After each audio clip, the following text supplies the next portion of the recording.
What is up, everybody? Hope we're all doing well. Welcome back to more CS Good News. As per usual, I hope you guys had a great and safe weekend. I had some nice time off, but we still had some videos pre-recorded. This week, though, is also super busy. Just a quick announcement for all of you fans out there who watch a lot of our videos. I do have jury duty this Wednesday, so we'll see how long that does last. But besides that, CS News this past weekend was absolutely amazing. It was shocking, though, in some very scary ways. It's actually for Florent, of all people out there, to take to Twitter this past weekend. Now, what did he announce exactly? His first tweet was saying he was going to leave Twitch, so no big deal, right? His follow-up tweet, though, out of nowhere, was this on screen for all of you, pretty much bringing to light apparently something which happened back in 2013 with an NIP, and he now wants to announce it to apparently inform other younger generations of CS players of what went wrong. I have no idea what this could be. It will be Richard Lewis to break the story. I, of course, will keep you guys close to the details after that is released as well, and give you my reactions on top of everything, but it will be Richard Lewis to be chosen to break all of this stuff.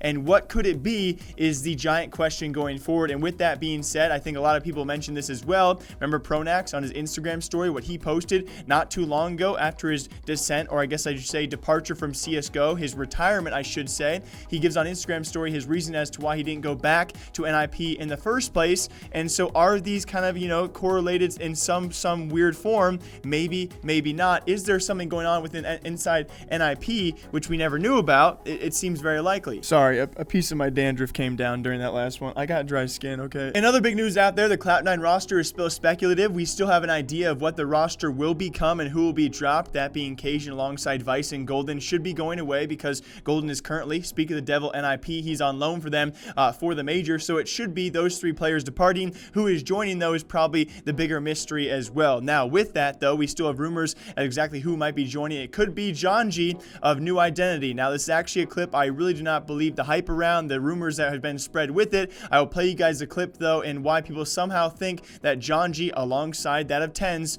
will be joining Cloud9. Like, Seb, asked me to come into TS because we're, boys, and, we're, pretty close, and then he was like, yeah, they want to put Dapper, and, I was like, alright. Wait, Juice? So sad. It was pretty sad, because, I thought everything was great, and then it turned out they knew a week They saw before. an opportunity.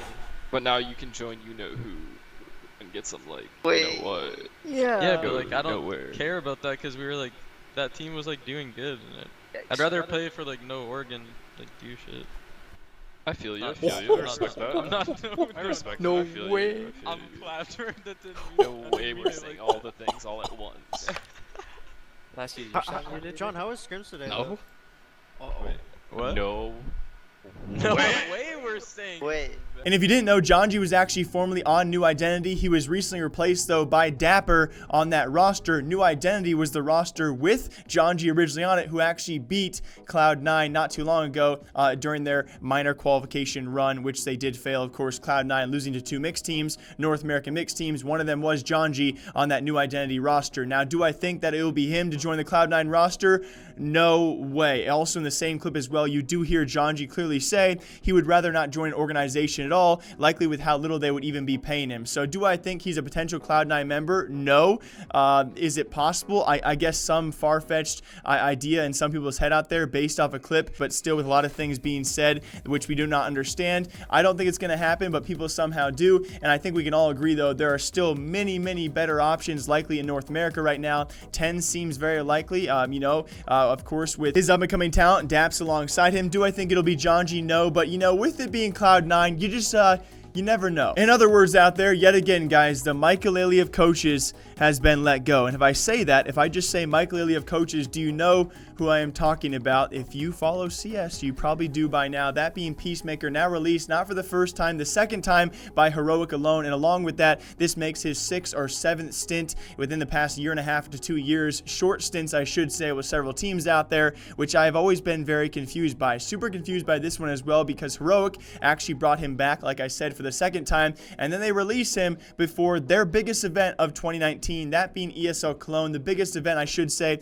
probably prize pool wise, but especially when you look at these teams, what do you think you should do? Yeah, I think the same. We should probably drop our coach. We probably don't need that. So to me, it seems now, after 6 or 7 runs of 4 to 5 to maybe 6 months with several different teams out there, there must be something. This could be the tail end, the beginning of the end, I should say, of Peacemaker's coaching career. Yes, I do appreciate the guy. I appreciate very much where he came from, starting the Brazilian scene, then went to the American scene, then also hit Europe. He has hit many different lineups out there during his time, and maybe his time will not be done, but there's definitely something wrong inside, internally with him, apparently with the Heroic roster, as they have now released him for a second time in what should be the permanent time, likely not to return to that roster. Is their timing weird? Certainly is. Heroic has been on the kind of the up and downward spiral, I would say, ever since they beat North with their new roster. Kind of just been a turbulent go for the team so far. So without a coach, I think it will likely hurt them more than it will benefit them. And so a very weird time to drop Peacemaker for the second time. Now, also very lastly, speaking of a very weird story out there,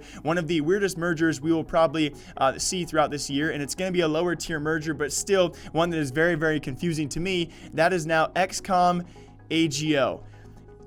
Yes, I just said that. And I honestly have no idea what's going on with this one, guys. I'm going to keep you posted on this probably in tomorrow or Wednesday's episode if I do pre-record one, because I will be gone Wednesday. But if you guys probably know the AGO name, one of the rising Polish teams, although, you know, probably pretty stagnant as of late, with giving up a few members here and there over the past 6 months. With that being said, XCOM, the much less known name out there, I believe late 2018 is when I first heard of these guys. I think they won a lower CS title at one point in time. They've changed their roster as well ever since then. I also know about them ever since Stark played for the team. He's a pretty big drama guy in the lower tier CS scene. So for some odd reason, these two organizations thought, let's just form the two weirdest names into XCOM AGO.